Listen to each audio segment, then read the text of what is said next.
Vocês não sabem o que a polícia descobriu, gente? Essas pessoas, na verdade, são várias mulheres que teriam procurado esse falso médium aqui de São Paulo. Ele já trabalhava com 3 auxiliares. Ele tinha 3 assistentes e cobrava para fazer rituais. As pessoas chegavam com doenças, como os casos lá do João de Deus. Muitas pessoas que procuravam esse médium lá, de Goiás, tinham câncer, que o médico já tinha falado que não tem mais tratamento disponível, pessoas com doenças incuráveis. E aí o falso médium batia no peito e falava assim, não, ele não consegue, mas eu consigo, eu vou resolver. E aí ficava enrolando, enrolando, enrolando. E a pessoa, infelizmente, claro que a fé é muito importante, mas aliada à medicina. Você não pode abrir mão da medicina, você precisa ter acesso aos remédios, né? Afinal de contas, os médicos também são enviados por Deus, né? São fundamentais no tratamento de qualquer doença. Pois bem, essas pessoas que tinham doenças graves, que tinham problemas de saúde, procuravam esse falso médium aqui em São Paulo, achando que ele era a solução para o problema delas. E agora ele está preso, suspeito de cometer crimes sexuais. Acompanhe comigo. 3 mulheres cúmplices de rituais criminosos. O falso médium preso pela polícia não se intimidou. Se manteve sério e em silêncio. Quer dizer nada? O senhor abusava das mulheres que buscavam o centro? O homem, que tem 42 anos, é acusado de abusar sexualmente de pelo menos 6 mulheres, entre 24 e 40 anos. As vítimas buscavam por curas espirituais.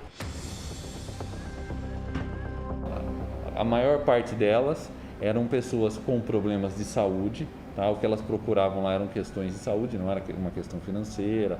Até tivemos denúncias também que alguns rituais que ele realizava, ele cobrava valores em dinheiro. Também tinham doenças crônicas, doenças respiratórias, por exemplo, doenças autoimunes, né? Existiam situações graves e existiam situações que a gente pode dizer que não são tão graves, mas são aquelas doenças que a pessoa sabe que vai ter a vida toda. Para o delegado, as vítimas se demonstraram muito abaladas. A pessoa obviamente vai perceber que está sendo abusada, né? Só que ela às vezes se encontra numa situação emocional tão abalada que ela acaba se deixando levar, e depois que aconteceu a situação, ela muitas vezes deixa de procurar a polícia, seja por vergonha, seja porque ela não entendeu muito bem aquela situação, se fala, vamos falar que eu consenti, né? Ou que como que eu vou explicar essa história, né? As denúncias chegaram para a polícia há cerca de 2 meses. As vítimas relataram que os rituais aconteciam em uma sala privada. As mulheres presas na operação auxiliavam e acompanhavam tudo. Local que normalmente eram feitos os cultos religiosos, e também um segundo local que era a residência de uma dessas pessoas da equipe religiosa dela, uma dessas mulheres. Algumas eram levadas nesse local e ali era realizado o ato sexual. Além dos mandados de prisão temporária, os agentes do DEIC, aqui de Sorocaba, interior de São Paulo, também cumpriram 4 mandados de busca e apreensão. No local onde os rituais aconteciam, no bairro Zulmira, zona norte da cidade, foram apreendidos eletrônicos e várias cartas, que serão minuciosamente investigadas pela polícia. São cartas que as pessoas faziam pedindo, entendeu? Pedindo aquela, uma bênção, vamos dizer assim, tá? Só que a gente tem que analisar, tem muitas cartas. Podem ter nessas cartas informações que sejam relevantes para a investigação.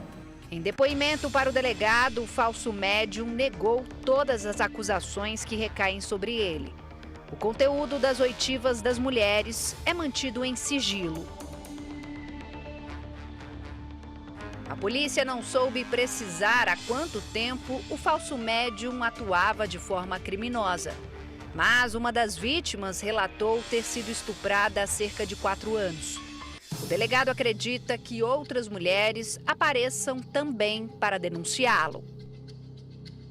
Quem se sentiu, quem foi vítima dessa situação, quem sofreu algum tipo de constrangimento sexual nesse sentido, pode comparecer sim à DEIC, que a gente está aqui.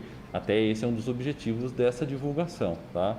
Que outras vítimas, porque nós notamos essa temeridade das vítimas, porque às vezes as vítimas nem sabem que na verdade isso que se trata realmente de um crime, né?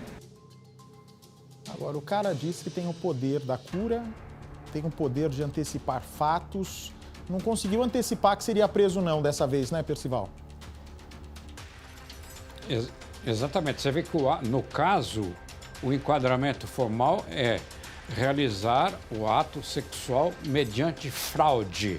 Ou seja, mediante fraude, quer dizer, está ludibriando, está enganando, está oferecendo uma perspectiva de cura para pessoas que, angustiadas por padecerem de uma determinada doença, veem nele, o médium, uma falsa esperança de ficar bem de saúde finalmente. E ele, por sua vez, se apresenta como alguém, Bate, que tenha poderes sensoriais, que tenha contatos extraterrenos e que ele, o falso médico, tem os poderes para intermediar uma intervenção praticamente milagrosa para curar alguém. Quem acredita nesse tipo de coisa acaba sendo vítima de estelionato, Bate.